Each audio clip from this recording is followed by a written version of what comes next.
On the docks of Simonstown, a quieter corner compared to the bustling V&A waterfront, local fishermen repaired their nets, unaware of the global tempest converging just offshore. International criminal syndicates from opposite corners of the globe were forging alliances here.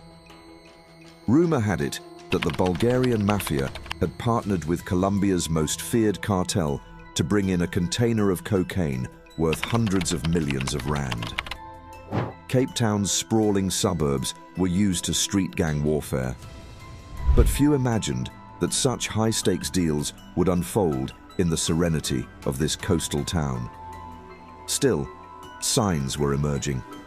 An uptick in stashed vessels, covert maritime movements under night's cover, and fierce shootouts in bayside areas. Struggling with a recent bust that sent 3 henchmen to prison, the Bulgarians needed a new route to funnel drugs through South Africa. They had tested clandestine shipments at Saldanha Bay before, using fishing boats to hide contraband in concealed compartments, until authorities discovered thousands of bricks of cocaine, a haul worth $500 million. Meanwhile, the Colombian cartel, never short on product, sought fresh pathways outside over-policed Atlantic routes. They found a match in South Africa's vast shoreline and in local gangs eager to do the dangerous work for a share of the spoils. Among Cape Town's 28 gang factions, Peter "Pet" Jaggers led the terrible Jers. Known for their brazen extortion and smuggling, they had carved out a fearsome reputation. Over time, Jaggers forged bonds beyond local criminal circles, earning the trust of Serbians and Bulgarians seeking new opportunities. For him, orchestrating a massive transatlantic coke shipment promised a lucrative payday. The plan on paper was straightforward. The Colombians would drop a sealed container at sea off Simonstown, providing GPS coordinates. Jagger's crew would retrieve the haul under cover of darkness, then hand it over to the Bulgarians for distribution. Each party stood to make millions. Late one Sunday in March, 6 men quietly departed the Simonstown harbor in a small rubber duck. At first light, a distress call emanated from the same area. A group of fishermen had run out of fuel roughly 80 nautical miles from shore. Authorities soon rescued them, their official story being nothing more than a bungled fishing trip. Ironically, whispers within the terrible Jers suggested this was only a distraction, so a second boat could discreetly retrieve the real payload. Depending on who you believed, the container was either lost to bad weather or successfully smuggled to another buyer. In high-stakes trafficking, half-truths circulate faster than real facts. Across the Atlantic, Colombian phone lines buzzed with anger. Their Bulgarian collaborators insisted the package had vanished, suspecting Jaggers of a double cross. Did he keep the dope to sell elsewhere?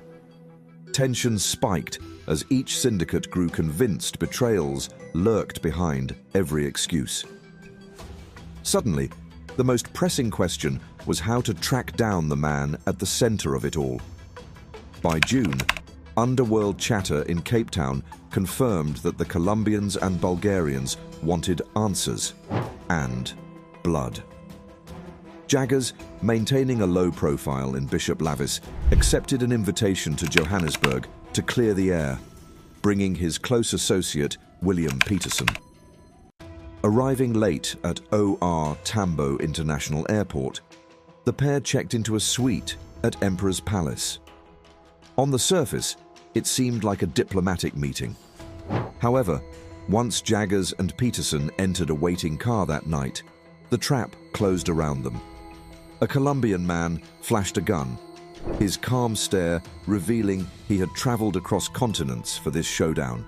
Within days, Jagger's wife filed a missing person report, mentioning that foreign men from Bulgaria or Serbia had taken him. Soon afterward, chilling WhatsApp voice notes implying her husband was en route to South America left her distraught. The Colombians demanded either the missing shipment or a 50 million rand ransom. Weeks turned into months with no word, until October, when police discovered 2 weighted-down bodies in a Free State river.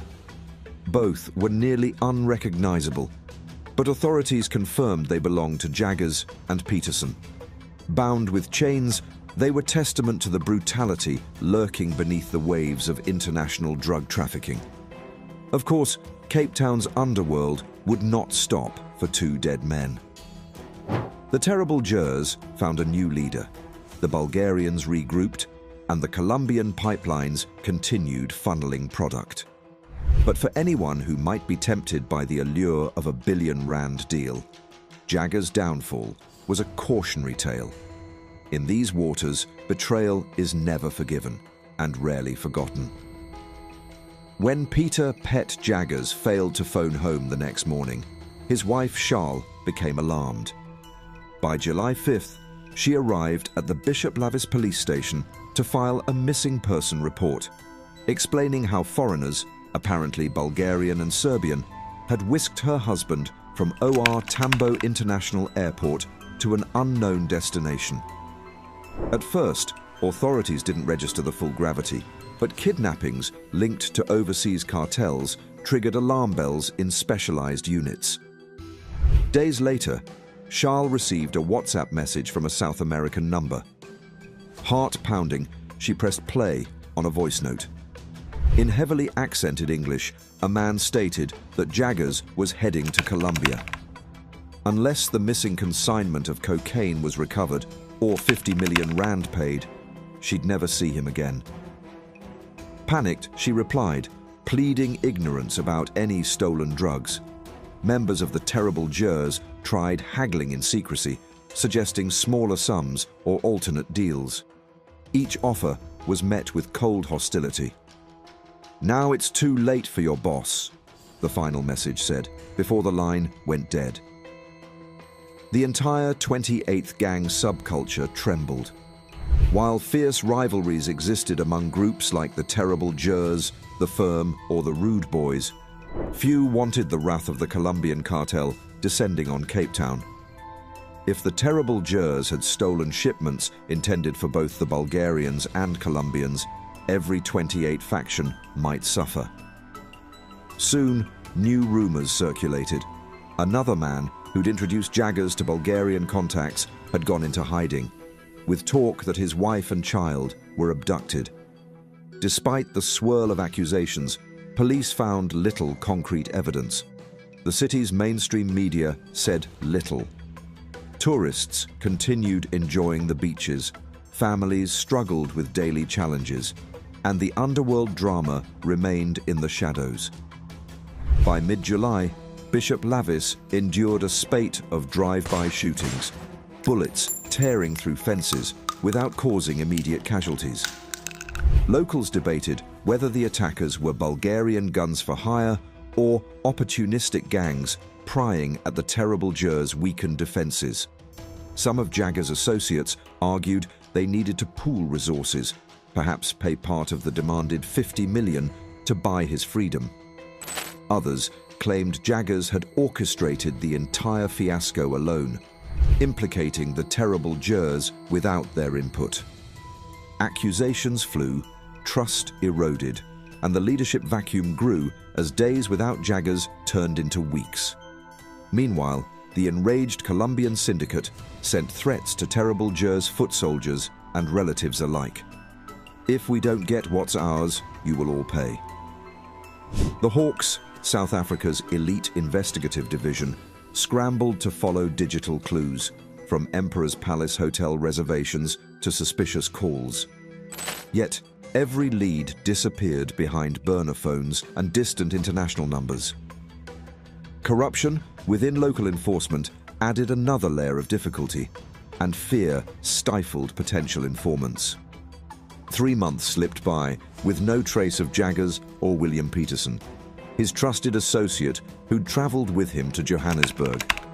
On October 11th, 2024, A fisherman near the Vaal River in the Free State noticed shapes bobbing in the current.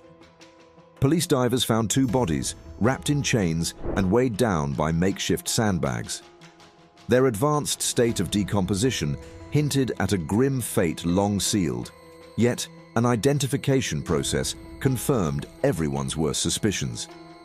The remains were those of Jaggers and Peterson. When the news returned to Cape Town, hardened gang veterans shook their heads knowingly. Some feigned surprise, but most recognized the trademark of Colombian retribution. Whispers circulated amid the 28 networks. He messed with brutal people. Those who had once admired Jagger's daring plans to bridge Bulgarian and Colombian interests now saw the devastating result of crossing international syndicates. His funeral drew a subdued crowd. Family members, cautious friends, and curious neighbors, all aware how lethal these alliances can become. Meanwhile, the terrible Jers scrambled for new leadership, with a mid-level figure named Gideon attempting to rally support. He reached out to rival cliques, hoping to forge temporary pacts and avert any fresh bloodshed. Yet no real peace was guaranteed in a corner of Cape Town where alliances shift as quickly as allegiances are bought and sold. Rumors abounded that the missing stash of cocaine had indeed been resold. If so, the proceeds were unlikely to surface now that Jaggers was gone, scattered into offshore accounts or divided among unknown partners. In response, the Hawks vowed a determined probe, dissecting flight manifests and tracking whispers of Bulgarian or Serbian operatives. Still, high-level foreign criminals rarely operate in the daylight, and local communities were left bracing for the violence that might follow. Word spread quickly through Cape Town's underbelly after Peter "Pet" Jaggers was found chained and submerged in a Free State river. In Bishop Lavis, Mannenberg, and Valhalla Park, neighborhoods already steeped in gang violence, rumors galloped from one street corner to the next. If Jaggers, the terrible Jers' formidable leader, could be disposed of so cruelly, then no one was out of reach. It was a grim reminder that the city harbored more than just local street disputes. It was now a key node on a global map of narcotics, bribes, and silent threats. New tension laced the air. Gideon, a mid-level enforcer, had stepped into the leadership vacuum left by Jaggers, trying to cement his authority among terrible Jers' foot soldiers and uneasy lieutenants. The Rude Boys, historically at odds with the terrible Jers, began amassing in outlying blocks near Valhalla Park. The firm, another 28 affiliates under Ralph Stanfield, eyed the uncertain future of the terrible Jers. Perhaps they too could seize territory by exploiting the power shift. In hidden corners of Cape Flats, murmurs focused less on local squabbles and more on the foreign presence that had orchestrated Jagger's demise. The Bulgarian mafia, wounded by the lost cocaine shipment, remained insistent on what they saw as overdue compensation. Meanwhile, the Colombian cartel had proven its lethality. Whispers of South American vengeance flitted through gambling dens and makeshift bars. Every small-time gangster wondered if more bodies would appear weighted down in quiet wetlands, each a testament to betrayal repaid tenfold. Neutral dock workers at Kalk Bay and Simonstown kept their mouths shut when they saw unfamiliar faces. Some with distinct Slavic accents, others mumbling Spanish under their breath, examining vessels late into the night. These watchers took notes about hulls, compartments, and potential maritime routes. The talk among long-time fishermen was that the foreigners were scouting for another big drop, possibly with a new local partner who hadn't burned them like Jaggers had. Everyone agreed on one thing. If a new deal came together, it would be orchestrated with more ruthlessness and caution than ever before. In a modest apartment in Bishop Lavis, Charles Jaggers tried to maintain a semblance of normalcy for her children. She avoided public gatherings and refrained from answering unknown calls.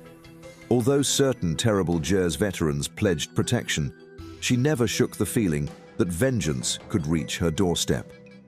The Colombian cartel, after all, had proven its global reach by abducting and dispatching her husband. But local criminals, too, could harbor grudges, especially if they blamed her for not helping them retrieve the ill-fated consignment or pay the demanded ransom. Police scrutiny intensified, but corruption and fear plagued the case. High-ranking Hawks investigators pressed local shelters for leads, anonymous tips, sightings of suspicious foreigners, yet those who might speak up feared retribution far more than they trusted the authorities. A pattern emerged. The deeper the Hawks dug, the more obstacles they faced. Allegations floated that some insiders tipped off suspects in exchange for a cut of drug profits. Others, involved in the shipping lanes, simply vanished under ominous circumstances. While Gideon strove to reassure the terrible Gers of his competence, he also sought a solution for the lingering Colombian threat. Not only did the cartel want retribution for lost cocaine, but the Bulgarians demanded compensation as well. Gideon knew that if he or his men showed any weakness, the terrible Gers would crumble, devoured by rival gangs or dismantled by the same foreign syndicates that dismantled Jaggers. A clandestine summit was organized in a grimy warehouse by the harbor, far from prying eyes. Gideon arrived flanked by a few loyalists, finding delegates from other 28 subsets, uneasy but intrigued. Over battered folding chairs, the men debated ceasefires, restitution, and the prospective fury of foreign criminals. One representative from the firm insisted that without cooperation, the entire 28 structure risked infiltration by foreign muscle. Another corner insisted that no peace could hold unless the Colombians and Bulgarians saw evidence of remorse or restitution. Hours passed with no formal agreement, though they tentatively pledged to share information if external threats escalated. Night fell on the city, thick with humidity. Container ships dotted the horizon, their lights bobbing like distant galaxies. Even as trafficking slowed for the moment, everyone suspected it was only a lull. Street-level dealers hawked smaller consignments, while kingpins negotiated hush-hush deals behind tall gates. Cargo continued flowing in and out of the bustling ports, a perpetual tide of commerce and contraband crossing the Atlantic.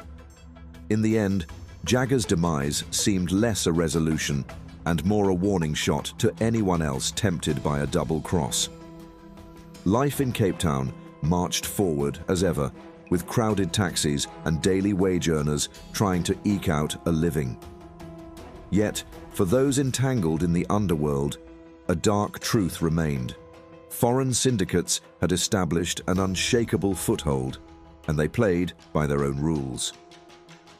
If Jagger's downfall taught them anything, it was that ambition untampered by caution might lead to a cold grave, miles from the sea on which all their fortunes once floated. Thanks for watching. If you enjoyed this story, make sure to give it a thumbs up and subscribe to our channel for more thrilling content. Don't forget to hit the bell icon so you never miss an update. See you in the next one.